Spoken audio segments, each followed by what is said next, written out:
We're excited to get back out here, obviously, on Wednesday against a really, really tough, well-coached Seton Hall team. You know, I told our guys the message after the DePaul game, and we've shown a lot of film to our guys. Listen, it's about keeping our house clean, getting better. We got to clean up our decision making, especially in the first half, and even some plays there in the second half that we had a couple loud plays that obviously led to easy layups for DePaul. But, you know, again, I believe in this team just as much as I did back in November. It's a long season. It's a marathon. The Big East is. Every game's hard. Anybody can beat anybody. So we got a great opportunity, obviously, here with Seton Hall. We're anticipating that Bryce Aiken's going to play. I think he will. You know, he had a concussion a few games back. He's obviously one of their best players and one of the best players in the Big East. But they're a lot more obviously than just Bryce Aiken. Jared Rhoden's a senior who's an all-league level player. Miles Cale seems like he's been there forever. He's a big, tough wing. Kadari Richmond's a transfer from Syracuse, has had a huge impact on their team. Ike Yabagu is one of the most prolific shot blockers in the country. So they're going to be one of the bigger, tougher teams that we play all year around the rim defensively and on the glass. So we're going to have our hands full in that way. You know, we're going to have to be creative because they'll mix up their defenses. They'll play man, they'll play matchup, they'll do a little zone press to try to keep you out of rhythm. And they like to keep big Ike Abagu around the rim, obviously 7'2", to block a lot of shots. And that's what makes their defense so dang good. So we got to find ways to exploit that throughout the game. And I think if we can do that, we can get some good looks on the offensive end. But the key is going to be taking care of the ball and obviously making it a war on the glass. And Travis, is it defending them? Or are they more of they want to play paintball, they like to drive it, or they like a one-on-one type team like DePaul? How would you describe the way that they're going to attack you? Yeah, I think they'll he likes to try to find matchups, right? And then he's going to try to pick on that matchup. You know, whether they're big. Like I said, Kadari Richmond, when they play him at the one, Adam, he's 6'6". You know, their two guards 6'6". You know, they're Jared Rhoden 6'8". Then you look at their four-man, he's, you know, depending upon who they start. If they start Trey Jackson, he's 6'8", and Ike's 7'2". So they're going to play paintball heavy. You know, they're going to drive that thing. They're going to get fouled. They live at the free throw line. They're going to post it. They'll post it a little bit. They'll post more of their guards rather than their big guys. You'll see Kadari Richmond at the point guard position. He posts up more than anybody on their team because a lot of times, you know, the point guard's a little smaller. He's 6'6". So I think we have to really pressure them and be disruptive. They do turn the ball over, and I think that's been a trend for them here lately that I'm sure they're cleaning up. But we got to really, really ball pressure heavy on their guards. And then they're going to play a lot of one-on-one, you know, like on the perimeter too. It's like Rhoden's a really good one-on-one player. So's Kadari. Bryce Aiken is a phenomenal one-on-one player. He's like a microwave out there. So, yeah, we're going to have to guard the ball. We're going to have to defend in the post and then block them out. Travis, how do you manufacture urgency with your group? I don't know if you have to manufacture urgency. I think our guys play hard every game. And you know, so we got to execute better. We got to play smarter. It's a game of decisions, right? It's like, you know, are we taking good shots? Are we taking care of the ball? I think that's where we've been lacking. Not the urgency piece, not the play hard piece. I don't know if there's been one game this year, Adam, where I would say, man, our guys weren't ready to play, or didn't play hard, didn't have energy. I don't really think that's been the case with this team, but we have to have urgency with the details, the execution, the decision making, the little things matter. Because listen, in this league, and it doesn't matter who's playing, the margin for error is so thin. It is so thin. And there's going to be a lot of close games.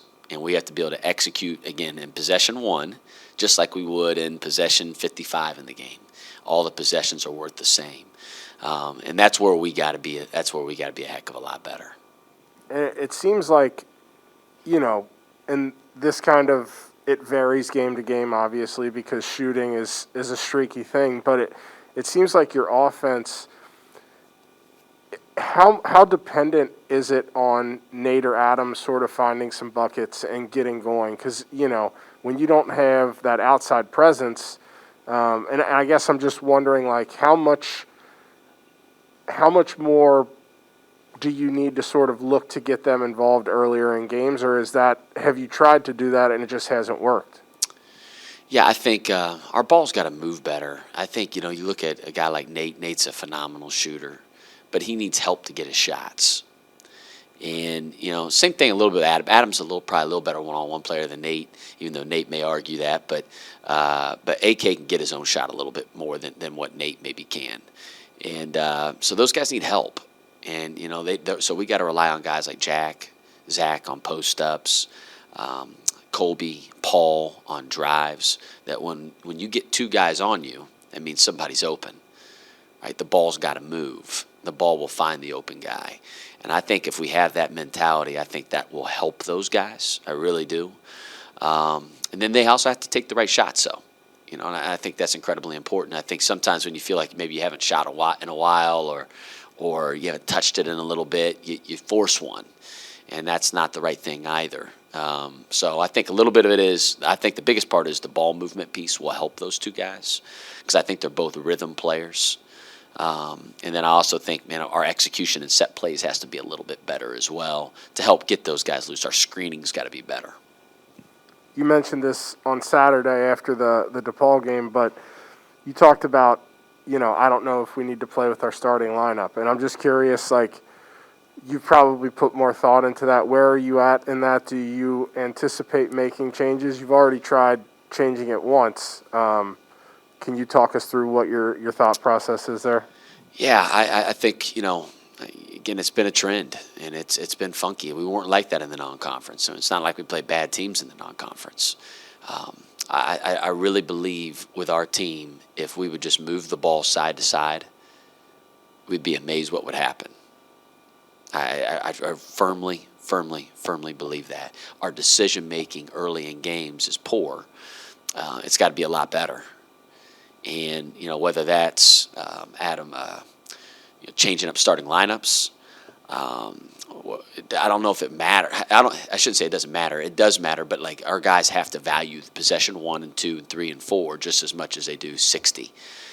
Because our guys have shown that they can play the right way. Right, and that's when we look pretty good. And whether shots are falling or not, I thought we even had some really good possessions against DePaul in the second half, where honestly may have just missed a shot, but it's a great possession. The ball moved. We worked together to get Xavier a great shot. So we have it in us, but we got to do that all the time.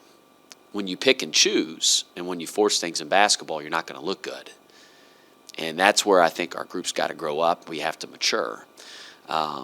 Whether that's changing the starting lineup, it could be. Listen, I'm evaluating every day. We got practice, obviously, today, tomorrow. I've had conversations with guys over the last 48 hours or whatever it's been since we played. Everything's on the table. Listen, and I've said it before, I feel like we have more than 5 guys who are capable of starting. And if that's what it takes to get us off to a better start, then we will absolutely do it. Whatever it takes to get us off to a better start. But I think whoever, and I've told each guy this, we all have to own it. It's not one guy specific, in my opinion, that's the problem. That makes it pretty easy when it's that case. When I think it spreads like wildfire a little bit, especially in the first half. Second half, we always make the adjustment. But we're going towards our bench, right? So I can control it a lot more. It's a lot easier to control. We need player leadership and ownership on that offensive end, especially in the first half. Deontay Miles has been dealing with a little bit of a sore knee. Is he back to practice yet? I'm hopeful that he'll practice today. I know he's been working. He got treatment yesterday with Fluker. I know he's gotten treatment this morning because it'd be nice to get him out there. And because, again, listen, Seton Hall, DePaul was obviously big and long. They're huge. They got a huge team. So does Seton Hall. They're the same way. I think the more size we can have to throw in this game, the better. And he's got that size and length that you really look for to be impactful on both ends. And another guy you talked about recently on the radio show was Cesar. And I guess I'm just wondering, you talked about how he's made some impressive leaps recently, especially in practice. But how hard is it when you've got a freshman and he hasn't played in a Big East basketball game yet to maybe throw him out there in February for the first time in the Big East? Yeah, again, listen, he is, I said it on the radio show, you're right, Adam, he's really trending in the right direction. Cesar, it's hard when you're a freshman, you've been playing all these minutes your entire life, you've been the guy, whatever team you've been on.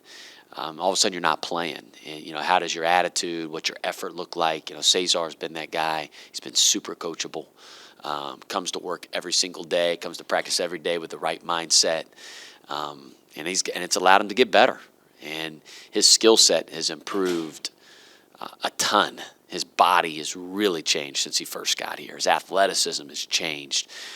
So he's really trending in the right direction. And I would love to get him an opportunity because I do think he provides some toughness and a physicality that I don't think we have. He has that. Naturally, that's who he is. He's a contact seeker. He doesn't shy away from contact. He embraces it. He creates it most of the time, even though maybe sometimes it's a foul.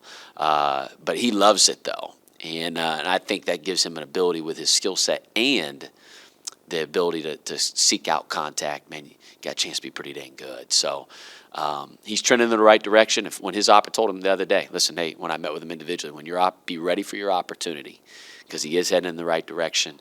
And I think he's preparing himself for that every single day right now.